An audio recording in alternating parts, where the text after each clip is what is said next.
ميسي وحسام يقدم أسعار الدواجن اليوم الأحد 17/9/2023 في مصر. ارتفاع تاريخي للفراخ البيضة. السلام عليكم ورحمة الله وبركاته. أهلا وسهلا بكم أصدقائي المتابعين للقناة. لو لسه بتشوف القناة لأول مرة فضلا وليس أمرا اعمل لايك للفيديو واعمل اشتراك للقناة عشان يوصلك كل جديد، ولا تنسوا الصلاة على سيدنا محمد صلى الله عليه وسلم، واشتراككم في القناة شرف لنا. واستكمالا لعرض وتحديث أسعار الفراخ البيضة وأسعار الدواجن اليوم. سعر البط البلدي في المزرعة سجل 100 جنيه للكيلو.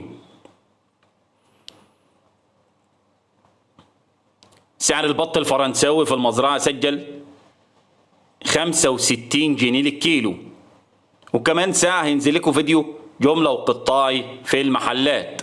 سعر البط المسكوفي في المزرعة سجل 95 جنيه للكيلو. سعر البط المولار في المزرعة سجل 85 جنيه للكيلو. سعر الديك الرومي الأبيض في المزرعة سجل 100 جنيه للكيلو. سعر الديك الرومي الأسمر البلدي في المزرعة سجل 110 جنيه للكيلو. سعر الفراخ البيضة في المزرعة سجل اليوم أعلى سعر 67 وسعر التنفيذ 66 جنيه للكيلو.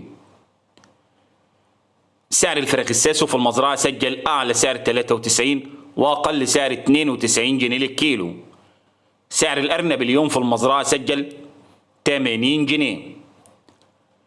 سعر الفراخ البلدي الحر في المزرعة سجل 100 جنيه. والسلام عليكم ورحمة الله وبركاته.